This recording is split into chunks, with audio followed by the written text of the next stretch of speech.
शुक्रवार को RG Kar medical college के सेमिनार हॉल से एक महिला ट्रेनी डॉक्टर का मिला शव। पता चला है कि पोस्ट ग्रेजुएट के दूसरे वर्ष की यह छात्रा कल रात अनकॉल ड्यूटी पर थी। शव की पहचान होने के बाद मृत्यु के कारणों को लेकर रहस्य बना हुआ है। जी हां, इस बीच आपको बता दें कि आरजीकर मेडिकल हॉस्पिटल के सेमिनार हॉल से एक महिला ट्रेनी डॉक्टर का शव बरामद किया गया है। जानकारी के अनुसार पोस्ट ग्रेजुएशन के सेकंड ईयर की यह छात्रा कल रात ड्यूटी पर थी। उसकी मौत के कारणों को लेकर रहस्य गहराया हुआ है। पुलिस आयुक्त विनीत गोयल खबर पाकर पहुंचे और साथ ही साथ फॉरेंसिक विशेषज्ञ की टीम भी घटनास्थल पर पहुंची है। कल रात 2 बजे खाना खाकर पढ़ाई करने गई थी और आज सुबह उसकी लाश बरामद की गई है। जानकारी के अनुसार महिला डॉक्टर रात 2 बजे खाना खाने के बाद पढ़ाई करने गई थी और आज सुबह सेमिनार हॉल से उसकी लाश बरामद की गई है। पुलिस और फॉरेंसिक टीम मामले की गंभीरता से जांच कर रही है और मौत के सही कारणों का पता लगाने की कोशिश कर रही है। ম্যাজিস্ট্রেট ইনকোয়ারি হবে এই কেসে, আর এটা পোস্টমর্টমটাও নিউট্রাল জায়গায় হবে, আন্ডার ভিডিওগ্রাফি, আর এটা মেম্বার 3 মেম্বারের কমিটি হবে, ওরাই পোস্টমর্টম করবে। ঠিক আছে, এটা একদম নিউট্রাল ইনভেস্টিগেশন হবে। We also want whatever the truth is it should come out. তাছাড়া নিউট্রাল ইনভেস্টিগেশনের প্রয়োজন কেন পড়ছে সেটা যদি আগে বলেন। কোন অবস্থায় এই ছাত্রীর দেহ উদ্ধার হলো, কোথা থেকে উদ্ধার হলো এবং তার দেহের কি অবস্থা ছিল, আপনারা কি অভিযোগ পেয়েছেন? আমরা জানতে পেরেছি, we have gone there, police has already was there and our forensic team was also there and now investigation is going on. At present I can't say more than that. ঠিক আছে, এখন কি হবে ইনভেস্টিগেশন আমি বলে দিচ্ছি। Sir, এটা কোনো নির্জন এলাকা নয়, এটা হসপিটাল প্রিমাইসে। very unfortunate incident. Very unfortunate incident. Prima facie আপনারা কি জানতে পেরেছেন? প্রাইমা ফেসি কি জানতে পেরেছেন এখনো পর্যন্ত? এখন এটা কমেন্ট করা যাবে না। আরে মোবাইল ঢুকিয়ে দিয়েছিলাম, ইনভেস্টিগেশন আছে, বাকি সব কথা আমরা ইনভেস্টিগেশন করব। উনি কি নাইট ডিউটিতে ছিলেন? উনি নাইট ডিউটিতে ছিলেন। Ahmed Laskar, department of medicine, PGT. আমরা এখানে দাঁড়িয়ে আছি resident doctor association RDA RG Kar medical post graduate student. আজকে যে ঘটনাটি ঘটেছে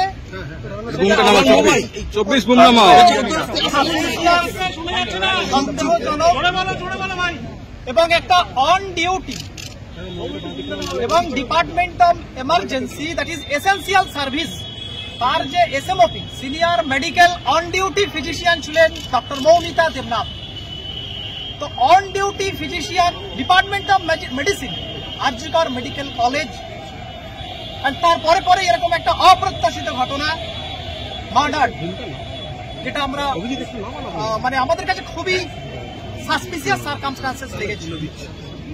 সেজন্য আমরা রেসিডেন্ট ডক্টর অ্যাসোসিয়েশনের পক্ষ থেকে আমরা highest level of medical college principal sir এবং এমএসভিবি স্যারের সঙ্গে আমরা ছিলাম এবং পুলিশ কমিশনার ছিলেন।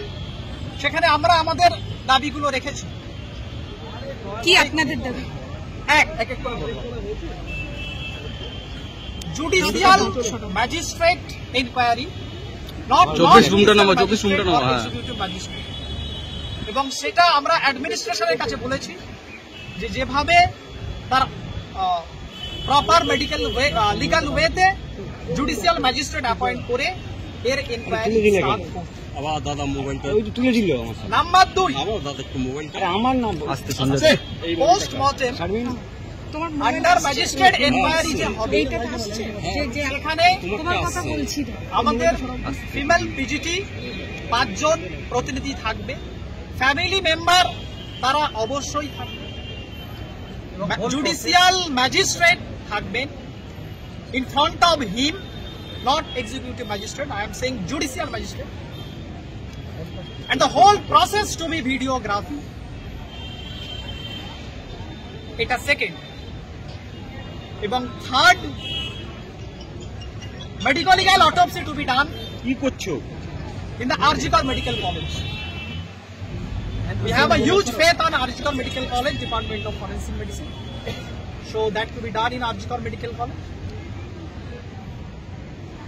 এবং ইমিডিয়েটলি আমরা বলেছি যে এই যে enquiry committee, judicial magistrate enquiry committee, highest level of the state, chief minister, CM এর সাথে কোলাবোরেট করে ইমিডিয়েটলি ফর্ম করে সেটা আমাদেরকে দেওয়া হোক। যে ইনকোয়ারির হেডে কে আছেন এবং তার জুডিশিয়াল ম্যাজিস্ট্রেট, এবং সেটা আমাদেরকে ইমিডিয়েটলি দেওয়া হোক। অলরেডি অনেক ডিলেড হয়ে গেছে, সেটা আমাদেরকে দেওয়া হোক। আর তারপরে পরেই এরকম একটা কেস যেটা ঘটেছে তার জন্য আমরা সলিডারিটিতে আমরা আমাদের কর্মসূচি সেটা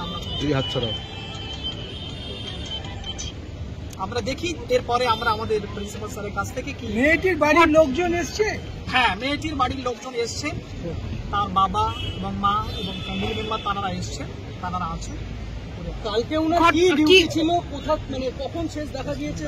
উনাকে যে দেখেছে সে কি দেখেছে? উনি হচ্ছেন ডক্টর মৌমিতা দেবনাথ, নাম বলবেন? Department of chest medicine PGT. উনি ছিলেন কালকে আরজিকর মেডিকেল কলেজ এমার্জেন্সি ডিপার্টমেন্টের চেস্ট মেডিসিন ডিপার্টমেন্ট থেকে on duty PGT SMOP, on duty SMOP ছিলেন গতকাল। উনি নাইটে ওনার ডিউটি ছিল, অন ডিউটি অবস্থায় এই ঘটনাটা। আজকে কখন জানা গেল সকালবেলা? আর কি ঘটেছে সকালবেলা ঘটনাটি ঘটার পরে আমরা আমাদের যে আরডিএ গ্রুপ আছে প্রেসিডেন্ট ডক্টরস গ্রুপ, সেখানে আমরা কোনো ইনফরমেশন পাইনি। মর্নিংয়ে যখন আমরা যে যার ডিপার্টমেন্টে আসলাম, আউটডোর বা ইনডোর, সেখানে আমরা বিষয়টা তারপর গ্রুপে আমরা পেলাম যে যারা চেস্ট মেডিসিনে ফার্স্ট পিজিটি যারা এসেছিল, অ্যাকচুয়ালি ঘটনাটা সেমিনার রুমের মধ্যে হয়েছিল। তো সেমিনার রুমের মধ্যে অ্যাকচুয়ালি সেমিনারের টাইমে আমাদের যাওয়া হয়, তো গিয়ে তারা কেন সন্দেহ হচ্ছে? আপনাদের সন্দেহটা কেন? সেমিনার নাইট টাইমে সেখানে এটা হচ্ছে, এটাই সাসপিসিয়াস। কারণ ডিপার্টমেন্টের মধ্যে কি অবস্থায় ওনাকে পাওয়া গিয়েছে? ডক্টর সব থাকে, কিন্তু সেমিনার রুমের মধ্যে এটা, সেটাই আমাদের সাসপিসিয়াস। কি অবস্থায় ওনাকে পাওয়া গিয়েছে? হয়েছে মনে করছেন আপনারা? সেটা এনকোয়ারি কি সাসপেক্ট করছেন? যখন সাসপেক্ট শব্দটা ব্যবহার করছেন, কি সাসপেক্ট করছেন? সাসপেক্ট এটা হোমিসাইড। বহিরাগত সন্ন্যাসী করা হয়েছে দেখা যাক। আপনারা খুনের অভিযোগ করবেন পুলিশকে? আপনাদের রেসিডেন্সিয়াল ডক্টরদের পক্ষ থেকে কি কোনো কমপ্লেন করা হবে আমরা অলরেডি আমাদের রিটেন অ্যাপ্লিকেশন দিয়েছি, সেখানে আমাদের মেনশন করেছি হায়ার অথরিটি, এবং আমরা বলেছি হাইয়েস্ট লেভেল অফ স্টেটের সাথে সেটা কোঅর্ডিনেট করতে, এবং খুব ইমিডিয়েটলি মানে সেটা আপডেট হলে এবং সেটার আপডেট আমরা আপনারা দেহ দেখেছেন না? আমাদের যারা ইয়ে ছিল ফার্স্ট ইয়ার পিজিটি তারা দেখেছে।